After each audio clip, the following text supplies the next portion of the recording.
All right, now let's answer some questions about troubled people. Okay, this is Nanette who says, after we had a terrible argument several months ago, my husband got drunk and slept with my best friend. He said he was sorry, but my trust in him is shattered. Is it possible for that trust to be rebuilt? Well, Nanette, you've got a strange husband, if supposedly Christian. Stranger best friend. Well, I mean, he gets drunk and he goes out.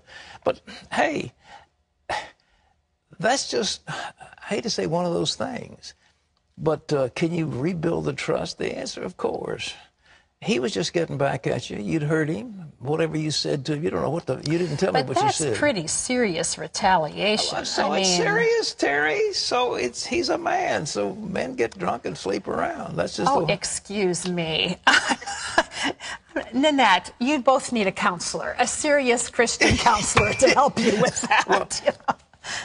You think it's so horrible, but it happens all the time. And so the but best with your thing, best friend? Who cares whether it was her worst enemy? I mean, the best friend wasn't a very good friend.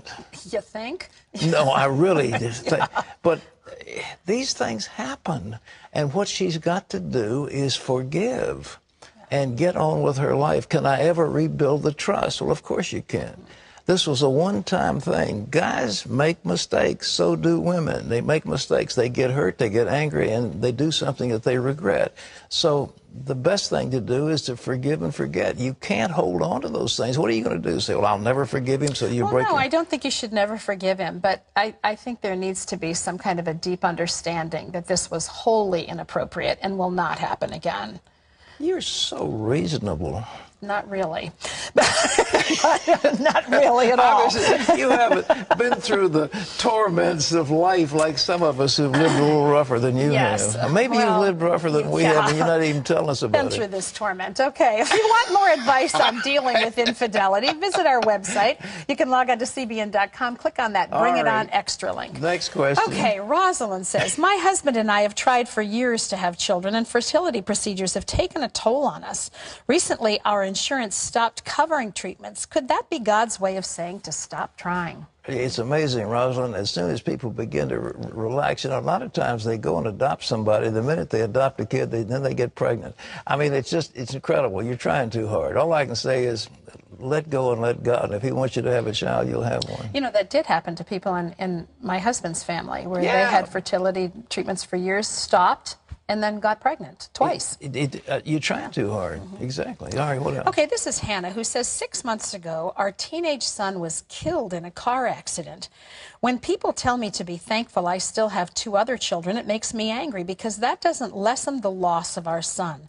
How do I handle comments like that? Hannah, you handle them by ignore them. You know, I was on a commission, presidential commission, looking at victims of crime, and some of these chaplains who went along with police to talk to victims did more harm than good because they said, well, it must be God's will. So the person was smashed by some hood, and then somebody comes along and tells them God's against them too. So, you know, people don't know what they're saying, but you've got to just roll with it like a water off a duck. You cannot hold on to things like that. Of course you're grieving over your child. You deserve to grieve, but don't hold on to that grief for so long.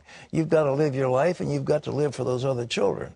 But yes, you have grief, and yes, you've had a loss. So, don't you think sometimes people don't know what to say either? They understand that it's a terrible and a deep loss, and they just are trying to find some comfort when really there is, you know, there's a season for grieving, and it's considerable. Watch out for these super spiritual people that don't know what they're talking about. What's the next? This is Vanjie, who says, my husband is coming home soon from Afghanistan. While he's been gone, I've made all the decisions for our family. Do you have any tips for me to gracefully transition back to him being the head of the family again? I suspect there's some chaplains at the base somewhere that have dealt with these, because this is happening all the time. You're not the only one. It's happening all the time.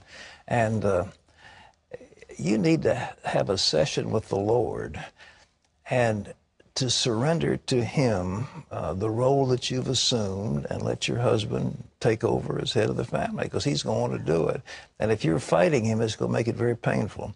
So, and if you're feeling hurt because you've made the decisions and he's making wrong decisions, but what you've got to do is say, Lord, I surrender.